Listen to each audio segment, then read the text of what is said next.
What is up, my bodyweight warriors, and welcome back to another video. Today we're going to be talking all about the pull-up and chin-up, but in particular we're going to be looking at how you can address the weak points that are stopping you from progressing. Whether that's you want to achieve more reps at doing a pull-up or a chin-up, whether you want to improve your max weighted chin-up, whether you want to work towards the one arm, whatever it is, there's going to be a weak point that might be holding you back, and sometimes just doing the same thing over and over again, just doing more and more reps of a chin-up isn't going to solve the issue. But the exercises and the techniques I'm going to share with you in today's video will do that. So let's jump straight into it. Technique number one is going to be looking at improving the bottom of that chin-up position. This is something we'd want to use, for example, if we notice we're weak in the bottom of a chin-up. If we do a lot of reps and we fatigue because we can't actually lift ourselves from dead hang to a chin-up, or if we can't even get our goal max weight in a weighted chin-up off the starting position, then we know we need to work a little bit more in this position.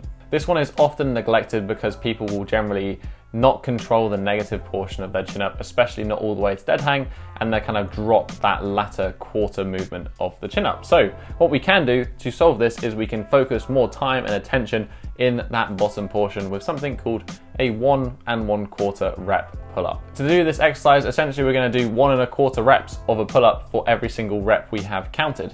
What this looks like is essentially doing a scapular pull-up first, we're going back to dead hang, and then doing a full chin-up position.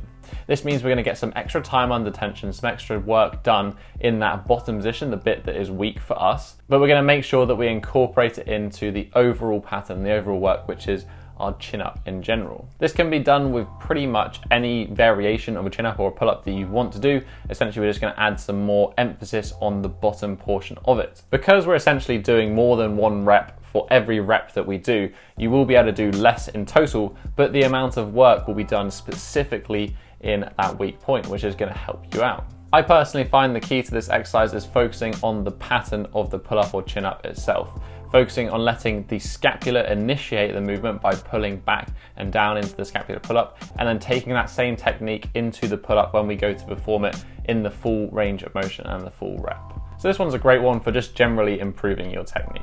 Technique number two we're going to go over is for those who are weak at the top of their chin-up. So say we're working up to a 1 rep max, we can't quite get that chin over the bar, or whenever we fail lots of reps, we can't quite get the top of that last rep. This especially works well for the one arm chin-up as well. For this one, we're simply going to use pauses in the reps. The main place we're going to be adding the pause is going to be at the top of the chin-up position. So in this case, we would do our normal pull-up all the way up to that top position, we'd lock it in, we'd hold it for an extra 2, maybe 3 seconds right at the top in that weak position, and then come back down again. Just like the first technique, this is going to increase our time under tension in that weak point. So again, we're not going to be able to do as many reps as we're used to for whatever progression we're working on. However, we will be able to do more effective work in the areas we need to, so the gains will be just as good.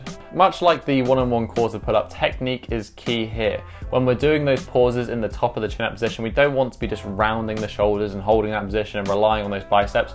We want to be thinking about driving those elbows back, lifting the chest, and really using those larger muscles on the back and strengthening that shoulder extension at the top to improve our lockout of the chin up. The third and final tip is don't be afraid to use accessory movements, and in particular, everyone's favorite bicep curls. I think especially when it comes to bodyweight training and calisthenics, there's this resistance to using weighted accessory movements. The idea that everything can be done with just bodyweight alone. And you know, to some extent you can get a lot done. However, there is some circumstances in which weights are very beneficial and very effective, and I use them a lot, especially with myself and with clients, to get the best results out of it. The bicep curl to improve the chin up is a great example of this.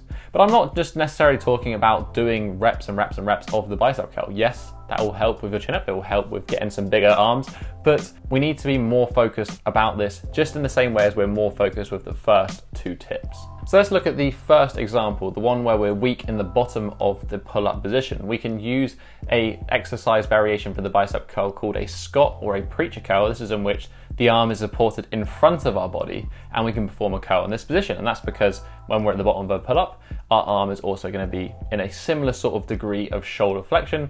So getting stronger in this position is going to aid with that bottom portion of the pull-up. We can do your standard dumbbell curl, we can use a bar, we can use whatever you want. The main focus is to have the arms elevated in front of you.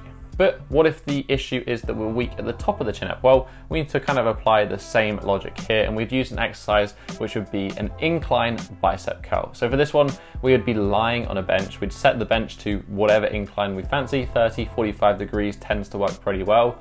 We'd lie back, we'd hold the dumbbells, the arms would hang in extension as opposed to flexion or in front of the body like we had in the first example, and then we could perform bicep curls in this position. This is setting the arm in a similar position to how it would be if we're at the top of a chin up or a pull-up position. So this is then going to help with that weak area of the movement. Both of them are going to train the biceps, both of them are going to help add mass to the biceps, but both have slightly different focuses in where we're going to get stronger.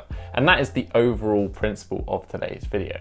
You need to be specific in where you're focused with your training if you want to make results in the long term. Just doing the same standard exercises over and over again is going to give you progress, but it's only going to reach a certain point. If you want to make that next step, you're going to need to make sure that you're attacking those weak points. So if you enjoyed these different variations and different techniques for attacking the weak points of a pull-up, then you might be interested in my app Tribe, in which we have over 300 different exercise videos and variations for all sorts of things organized into nice catalogs. So we apply the same techniques as has been discussed in this video to the push-up, the handstand push-up, the row, whatever it is that you're focused on, there will be an exercise variation in the program for you. So if you're interested in that, I will link to the app in the description down below as always. If you want to let me know if these are useful for you, if you've given them a go and they've helped you out, leave a comment in the comment section down below.